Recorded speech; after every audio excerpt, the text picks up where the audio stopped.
on the telephone lines that you will see on your screens very soon. Please phone us on the telephone lines that you will see on your screens very soon.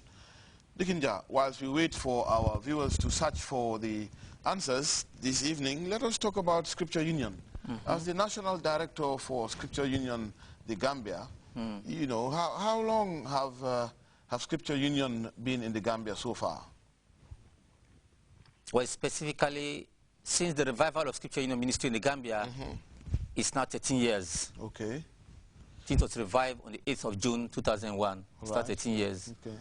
Why do you call it revived? It was here before, and what happened?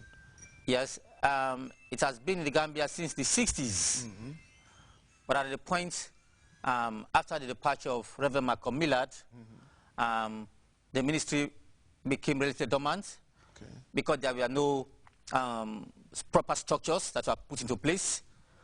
And so there was no full-time staff. Reverend Malcolm Millard, by the grace of God, was just a voluntary staff and who was teaching at Gambia High School. And so since there were no full-time staff, no office, eventually the ministry did not thrive after he had left. So it was only again in 2001 when it was revived, and then at the time the ministry had a full-time staff. All right, tell us about since the revival. How do you see it since the revival, and how it used to look like before? I'm sure it's better than before. Yes, definitely. Since the revival of the ministry had created a lot of impact in the community, particularly in the lives of children and youth, who are not only the present church, but they're also the future church. So, and especially in terms of the activities that we're involved in, like leadership trainings, life skills programs, Bible studies, camps, and all of these create platform to build up godly values at a very formative stage in the lives of the children. And most of these children are not only key players in their respective churches, but even in the schools where most of them are. So they play key roles in their schools, like school prefects and the like, which are all preparatory grounds for them to take leadership roles in the future. In terms of membership, after the revival, how would you describe it as compared to before, nowadays? Oh, definitely the membership has enlarged greatly. It has cut across different schools, different nationalities, and children now have grown in number both in the primary schools, secondary schools, and some of them have now left secondary schools. They have now gone into tertiary institutions, and they play also key roles with Gamfest ministry. Now, Scripture Union, is it just for one set of denomination, or is it interdenominational? Scripture Union Ministry is an interdenominational Christian organization, and it cuts across different denominational backgrounds. Somebody has said Scripture Union is like this. It's like a petrol station where you go there, and irrespective, irrespective of the model of the vehicle you use, as long as diesel, you need diesel, it fits in. That's how petrol you fit in. Even if you want kerosene for your lamps, you that's a good analogy. Description. It's a good analogy. That's right. Yes. Now, you said before there was only somebody by the name of Malcolm Millard who was a volunteer, volunteer worker for Scripture Union, doing Scripture Union work. How is that now? What does it look like? Are you still a volunteer national director, and you still move around like Reverend Malcolm Millard, who used to move around with a briefcase with all the daily guides and the daily breads and all this sort of thing in his briefcase? Tell me, or tell us. No, well, actually now the ministry, since the revival, by the grace of God, we had an office space, and we have a full-time staff in the person of myself as the national director of the country, and we also have other voluntary staff with us in the office there, and also we are involved in printing of devotional materials to be like daily guide, and which helps the different families. So actually, it's not like how Reverend Malcolm Millard was just voluntary staff. We now have full-time staff. And since you have a full-time staff and a permanent office and this sort of this sort of thing, you also have a board of governors, so to speak, that is directing the affairs of Scripture Union de Gambia, I believe. Oh, yes. We have members of the Board of Governors. They are the policy makers of the organization, and the staff are just there as catalysts, you know, to make sure that things are done. But behind the staff are the Board of Governors who give direction as to how the ministry operates. And among them we have the chairperson, who is Reverend Canon James Cole, who is seated here. My humble self. Yes. Yes, and we have our Scripture advisor, Reverend Mother Priscilla Johnson, who is the advisor to the organization. We have our National Treasurer, Adel Fraser. We have Miss Peters, Miss H. Peters. We have Mr. Henry Akapo. We have Mr. Adel Fraser. And we have Mrs. Bondo Anderson. We have Mr. Thomas King.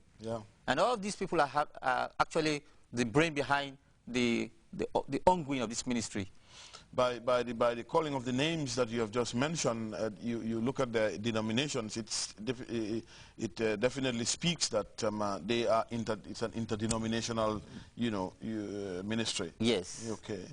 And then what are the daily activities that Scripture Union is involved in, apart from the forthcoming annual Thanksgiving service that we are looking forward to?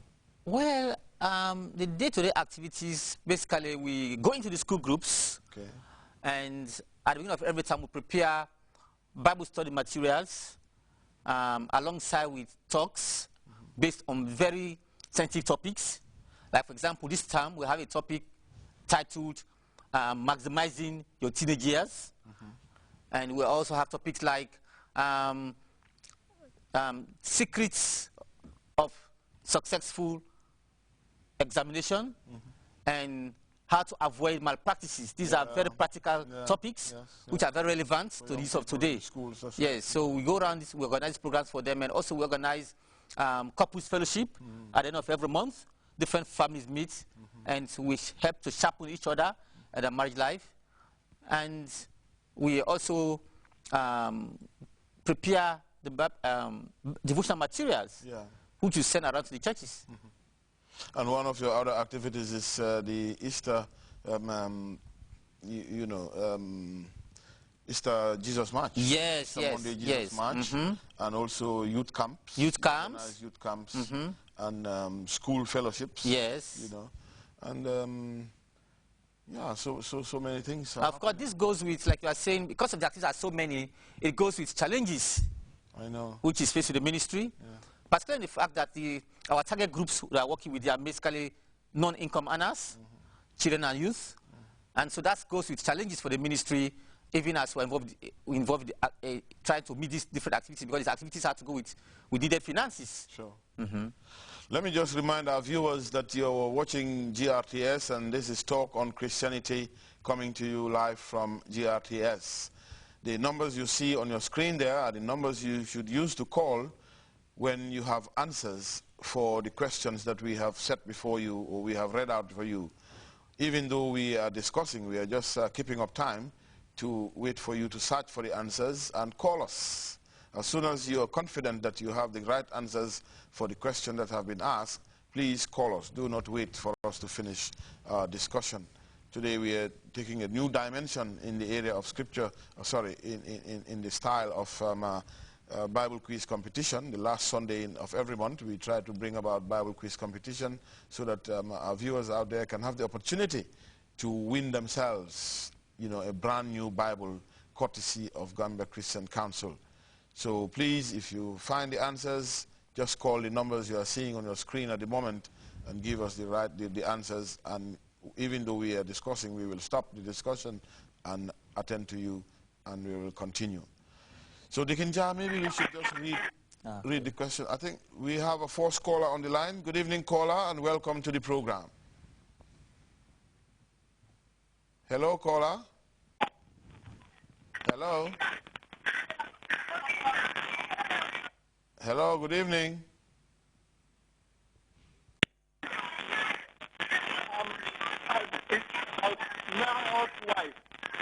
Hello.